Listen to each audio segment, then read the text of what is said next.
Hot Cocoa Hearts by Susanne Nelson. Chapter 7. My trip into the city shadowed me for the rest of the weekend. I'd been thinking a lot more about Grandma since I'd talked about her to Alex, and the memories left me feeling vulnerable and touchier than usual. On Sunday, while working at the North Pole Wonderland, I noticed Alex looking worriedly my way across the concourse. I'd given him my usual roll of the eyes as I nodded toward the line of whining kids, trying to send him a silent message that I was fine. But we were both so busy with non-stop customers that we didn't get a chance to talk all day. I was in such a funk that I even turned Jez down when she called to see if I wanted to watch a movie at her house Sunday night. When she asked what was wrong, I told her I didn't want to talk about it. But I knew Jez wouldn't give up so easily, so it was no surprise when I saw her standing sentinel at my locker first thing Monday morning, with a mischievous grin on her face. "You're about to be defunkified," she said. "Open your locker." I gave her a questioning look, but went ahead and opened it, and my heart surged with happiness. Inside was the new Sweet Garbage CD, with the photo I'd taken of the crying baby on the cover. On the back of the CD was a photo credit with my name on it. A post-it note attached to the CD read, "Sorry I missed you this morning. Talk later, Sawyer." "It looks amazing," Jez said, peering over my shoulder as I smiled. I nodded. "But how did he get it into my locker?" Jez snorted. "Hello? I used your combination to open it for him. I was staked out here prepared to torture you with my poetry until you either laughed or spilled the beans," she shrugged. "You're lucky I didn't have to." The bell rang, and as we made our way down the hallway, a couple kids who passed us held up their copies of the CD, saying, "Cool cover, Emery. Nice pick." By the time I got to homeroom, I was starting to feel more like myself. I sat down, hoping that I might be able to talk to Sawyer before Mrs. Finnegan came in. He caught my eye as he walked in, giving me a heart-melting smile, but we didn't have the chance to say anything to each other. Nissa had texted me over the weekend asking if I could help her brainstorm Secret Santa gifts, and I'd suggested the two of us get a pass for the library to work on it. So, right after Mrs. Finnegan took attendance, Nissa and I left for the library. The second we walked out of the classroom, Nissa giggled. "Did you see Mrs. Finnegan's smile when she wrote out our pass?" I snorted. Yeah, I could practically hear her warm, pussy thoughts about breaking down social barriers with her Secret Santa idea. Teachers eat up that sort of thing. I did my best impression of Mrs. Finnegan's high-pitched voice. "Oh, how sweet! The underground and the—" I hesitated, not sure I should push my luck, but Nissa surprised me by finishing it for me. "Glee Princess!" She flipped her hair over her shoulder and shrugged as we walked into the library. "It's okay. I've heard the nickname in the hallways." She leaned toward me. "I'm proud of it. I mean, I have a reputation to uphold, you know." I laughed. "Well, you could pull it off well when you want to." "Thanks," Nissa said, smiling, as we sat down at a table. "You told me you had an idea for Sawyer's present?" I nodded. My heart fluttered at hearing his name. "Well, you know he and Gabe are always working on lyrics for their songs, so what about giving him some composition sheets?" Nissa's eyes lit up. "That's perfect! I can have my mom take me to High Notes after school today." "Wait a sec," I said. "This one's supposed to be a homemade gift, remember?" Nissa shrugged, giving me the smile I'd seen her use with teachers to butter them up when she wanted an extension on an overdue project. "Yeah, but the thing is, I really don't do homemade."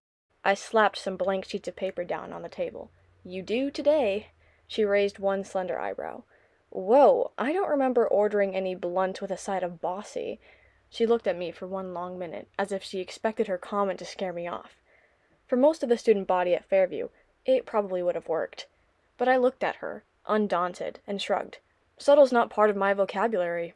Her eyes widened, and then, as much to my surprise as hers, we broke into laughter. "Okay, so maybe I can tone down the bossiness a bit," I said, when I'd caught my breath. "But you need to get in touch with your DIY side." She blew out a breath. "I wish I had one. My mom loves to say, 'Why DIY when you can buy?'" She blushed. "I know how that sounds, believe me. But the gifts I've been getting for my Secret Santa are so unique. This morning I found a bag of homemade herbal teas in my cubby in the Glee practice room." She smiled, reaching into her bag to show me one of the sachets, and I pretended like I'd never seen them before in my life. It was such a thoughtful gift. I hoped I could do something cool like that for Sawyer, too. My face warmed at the compliment, but I tried to keep my expression unmoving so I wouldn't give anything away. "The thing is," Nissa continued, "I'm not much good at arts and crafts stuff. My mom never even let me have markers when I was little. She was too scared I'd draw on the Bugatti sofa." She giggled, then whispered, "It would have felt fantastic to draw on it." I laughed. Who knew the Glee princess was a closet rebel? "Before you go Picasso on your mom's furniture, maybe give the composition sheets a try. With all the singing you do, I'm sure you can figure out how to draw some music staffs, right?" She stared at the paper, then bit her lip. "It could look completely dumb when I'm finished." "Or it could look amazing," I said, checking my watch. "We still have a while before we have to get back to class. I can help. I mean, he is my secret Santa, so it's the least I can do." She smiled in relief. "Thanks, that would be great." Now that we've got that settled, I pulled some thin-tipped markers out of my bag. Markers meet Nissa. Nissa meet markers. Nissa rolled her eyes, but took the markers, and we bent our heads over the paper together. By the time the bell rang for lunch, the gloom I'd felt earlier had lifted completely. I'd had fun working with Nissa on Sawyer's gift, and now she had a dozen composition sheets finished and tied with a red Christmas ribbon. As I walked down the hall to get my lunch bag, I was so absorbed in imagining the smile Sawyer would have on his face when he unrolled the sheets that I didn't notice Alex standing in front of my locker until I nearly bumped into him. "Hey, daydreamer," he said with a smile as I pulled my head out of the clouds. "Didn't you hear me say your name? You almost walked right by." "Sorry," I said, feeling a blush creeping across my cheeks, because he'd caught me in Sawyer adoration mode. "Don't be. I'm glad you looked happy." He tucked his hands into his pockets, looking suddenly surprisingly bashful. "Look, I feel bad about what happened on Saturday. I just wanted to make sure you were okay." "Thanks," I said, cutting him off. I didn't want to rehash it all over again, especially now that I'd gotten it off my mind. I'm fine.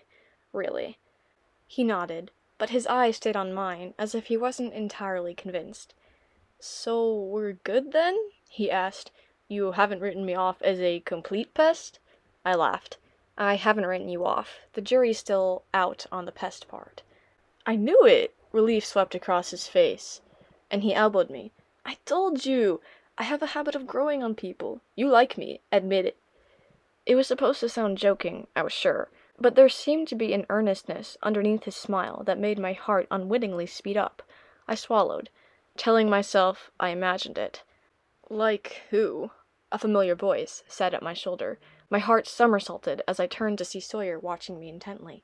"No one," I blurted, then immediately backtracked. "No, that's not true. I like someone." Oh my god, what was I saying? "Everyone!" I blew out a breath, my face blazing. "I like everyone!" I almost didn't dare raise my eyes, but when I did, it was into Sawyer's amused face. "Glad to hear how you feel about everyone," he said, his smile growing. "I was just on my way into lunch. If you want to come—" "Sure!" He didn't need to ask twice. There was an awkward millisecond of silence before he added, "Alex, you can hang with us too." "No," Alex said quickly, seeming suddenly eager to leave. "Thanks." He gave us a wave, then added to me, "I'll see you at the mall later this week?" Yeah," I said, irritation flaring inside of me. Why did he have to bring up the mall in front of Sawyer, when he knew I hadn't told Sawyer about working there? It would only start questions, and sure enough, as soon as Alex was gone, Sawyer turned to me. "The mall?" he asked. I shrugged nonchalantly. "I was thinking about going to pick up some Cocoa Cravings hot chocolate for my Secret Santa gift for the holiday party next week," I lied. Sawyer nodded. "I still need to get the last gift for mine, too. I want it to be perfect." Perfect. The word melted my heart. He wanted my last gift to be perfect. We got to the doorway of the cafeteria, and his hand brushed against my shoulder. "Wait a sec," he said. "I wanted to ask you something." I froze, my pulse skittering hopefully. "You know, Sweet Garbage is doing our Bah Humbug concert on Friday night at the Teen Center, and your photo sorta makes you part of the album. Whenever I look at it, I can see how much my music inspired it." "You can?" I asked, surprised. That wasn't exactly how the photo had happened, but I didn't want to burst his bubble. "I mean, it did!" He nodded knowingly. "You and Jez should come Friday." Hope surged through me. I heard myself say, "I'd love to come." He smiled, wide and full. "Cool." Then, when I thought my knees would buckle if he looked at me for even a second longer, he swiveled on his heel and lopped into the cafeteria.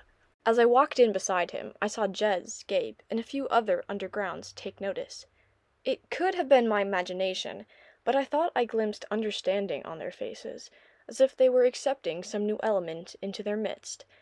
As if Sawyer and I weren't just walking in together, we were together. "Like a couple!" Nissa cried delightedly when I found her waiting at my locker after lunch. "That's how you and Sawyer looked when you walked into the caf." She pulled a compact from her purse to check her makeup. "I just stopped by your locker to share that." I grinned. "Thanks. I didn't think you even knew where my locker was." "Oh, I knew, but honestly," she said, peering inside it, her nose crinkling, "you should really consider some accessorizing." "My coffin pencil case is as far as I'll go," I said dryly. "Sorry." She clucked her tongue. "That's just morbid." Then she smiled. "So, you two are meshing, just like I predicted." "He invited me to his concert Friday," I told her, as we walked into our classes. "But we'll see what happens. It's not like he was asking me on a date or anything." "He will," Nissa said with confidence. "I wonder if he'll ask you out after the holiday party next week. You know, when he tells you he's your Secret Santa, that would be like a Hallmark commercial," she sighed. "They always make me cry." "I hate Hallmark," I said, rolling my eyes at her starry-eyed smile. "Of course you'd hate them, but they sort of make me wish for the kind of close-knit family I don't have." She shrugged. "Anyway, what are you going to wear to the concert? Please tell me it won't be black." I raised an eyebrow. "You don't know me enough to give me fashion advice." She pursed her lips. "Excuse me, but when you set the fashion standards for the entire school, you can give advice to anyone you want." I laughed at that, but her expression remained undaunted. Wow, she actually believed it. "I could loan you something," she continued. "I have a coral cardigan that would look adorable on you." "Cardigan? Adorable?" My eyes widened in horror. Those words are banned from my vocab. She sighed. "Fine, but don't say I didn't try." "I appreciate the offer," I said more gently, seeing how sincere she looked. I reached into my bag to make sure I had the books I needed for my next class, then froze as my hand hit something foreign and crinkly. I pulled out a round, heavy object, wrapped in silver tissue paper. A note dangled from it that read, "Here's a little something from across the universe. Your Secret Santa." "Ooh, gift number 3's arrived," Nissa said, her eyes lighting up. "Open it." Her enthusiasm was contagious. I ripped it open, then gasped as the tissue paper fell away to reveal a Beatles snow globe with a tiny yellow submarine suspended inside. It was made from a mason jar in a plastic bathtub toy, with a picture of the Beatles pasted inside. It had to be one of the most creative ideas I'd ever seen. "This is fantastic!" I cried, giving it a shake to watch tiny strawberry-shaped confetti rain down around the submarine. "And I was talking with Sawyer about the Beatles last Friday during lunch. We're definitely on the same wavelength." "Yeah," Nissa said, suddenly avoiding my eyes. Listen, Em, I totally think you and Sawyer are peas in an underground pod, but hypothetically speaking, the Secret Santa thing may not be exactly what it seems." My brow crinkled. "What do you mean?" She shook her head. "Nothing. I can't believe I almost gave it away." "Gave what away?" But she was already hurrying down the hall. "Never mind, it's all good," she was rambling. "The concert will be great. See you later." I stared after her, baffled. What had that been all about? I didn't have a clue, but I decided it didn't matter. I couldn't expect to understand Nissa, even if I was starting to like her. A contented warmth filled me as I turned down the hall to my class. One thing was for sure, my day might have gotten off to a rocky start, but nothing was going to ruin the rest of it. Or, that's what I thought, until 3 hours later at Cocoa Cravings when I told Alex that Sawyer had invited me to the concert. "The concert, huh?" Alex mumbled. "I guess you're pretty excited about that." "You guess?" I repeated in disbelief. "Of course I am. This is huge for me." "Just don't get your hopes up too high." His eyes flicked to my face for a second. Then he shifted right back to the floor. "Maybe he only wants another groupie." "Hey, I'm no groupie," I snapped, shifting my feet uncomfortably. "All I was trying to say is..." He sighed, shaking his head. "Look, let's drop the whole thing, okay?" "No," I persisted. "You have something to say, so say it." "Fine." He propped the mop against the wall and ducked behind the counter to clean the hot chocolate machines. "I think you have Sawyer on a pedestal. You've spent so much time creating this perfect idea of him in your head, you're not seeing everything realistically." "That's so typical," I grumbled, frowning at him. "Instead of letting me enjoy this, you have to push my buttons." "Oh, and you don't push mine? I told you we should drop it, and you don't know when to quit." I threw up my hands and turned to leave. I don't even know why I told you. I had one foot out the door when Alex called out, Wait!" I froze, torn between my urge to keep walking and my reluctance to leave angry. Sure, we were always debating each other, and if I was honest, I enjoyed the challenge of it, even looking forward to our joking squabbles. This felt different, though. Like he had this pent-up annoyance at me that I was only registering for the first time. I didn't know where it was coming from, or why, but I didn't want to end things on a sour note. It didn't feel right, not with Alex. I turned with a huff. "What?" His smile was slow to come, but I was relieved to see it when it did. "I haven't given you your hot chocolate yet." His voice was straining toward playfulness, but it fell short. I gave a clipped laugh, then walked slowly back to the counter. "You're never going to give up, are you?" "On you? Not a chance." He set a steaming cup on the counter and nodded. "Go on. I call this one peppermint patty." I couldn't help but grin over the steaming cup, then took a sip. I said, tapping my chin thoughtfully and shifting into a snobbish British accent. "The minty undertones are refreshing, leaving a chill on the tongue. They strike a nice balance with the chocolate." Alex's face lightened hopefully. "No way! Could it be that I conquered the master cocoa critic?" I made a big show of seeming to debate. No. I grinned as his head dropped in melodramatic defeat. "But, I have to admit, you're getting closer." "I knew it!" he cried triumphantly. "All I need is a little more time to perfect my formula." He rubbed his hands together in mad scientist fashion. Then we were both laughing, and the awkward tension I'd felt between us vanished. When our laughter died down, Alex's expression softened, the indifference from earlier gone. "Sorry about before," he said quietly. "That all came out wrong. I wasn't trying to pick a fight." His eyes were thoughtful, and full of the kind-heartedness that had become so familiar to me over the last few weeks. "You shouldn't have come to me for advice about Sawyer. I'm not any good at crushes." "Does that mean you have one?" I asked, feeling a sudden and inexplicable sinking in my stomach. "No," he blurted, staring at the floor. "A while ago, there was a girl I thought maybe—" He shook his head, but I caught his creeping blush before he ducked his head behind the counter to straighten the topping containers. "But it was never going to happen. She had her heart set on somebody else." "Oh." I felt a wave of relief. I'd never imagined Alex crushing on a girl before, and the idea made me feel unsettled and strangely jealous. But I couldn't be jealous. That was impossible. I'd be happy for him if he found a girlfriend. Wouldn't I? Well, Sawyer might not happen either. I'm only going to the concert.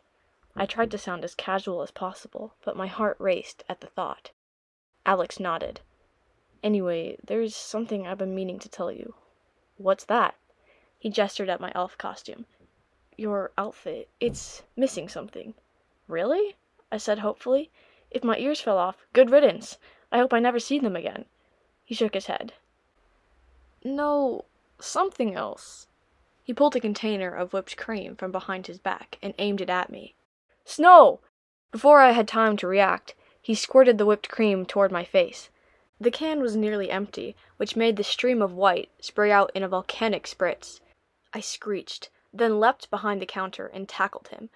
"Oh, you are so going to pay for that!" I wrestled the can from his hands, aimed, and fired, and white flecks splayed across his face. He tickled me to loosen my grasp on the can, but I depressed the nozzle, and soon we were both covered in white. We were bent over laughing and nearly out of breath when I heard someone clear his throat. We glanced up into the astonished face of Alex's abuelo. "¿Qué pasó?" he asked, surveying the dusting of white coating most of the counter, floor, and us. But there was a smile on his face. "The whipped cream has been misbehaving again, eh?" I snuffled a giggle, and Alex and I began brushing at the whipped cream sprinkled all over our clothes. Lo siento, abuelo, Alex said, his voice light with laughter. Sorry, we'll clean everything up. No te preocupes, Senor Perez said with a dismissive wave, before heading toward the shop's back room. Fun is always worth a little mess. As the back room door swung shut, I caught Alex's eye, and we cracked up all over again. But as we finished cleaning up and closing up the store together, I felt a niggling in my stomach. I couldn't help wondering, what would Sawyer have done if he'd been with us in Cocoa Cravings tonight? Would he have been hiding behind the counter with me, laughing ridiculously and ducking sprays of whipped cream? I tried to imagine him there beside me, but somehow the picture never quite crystallized in my mind. End of Chapter 7.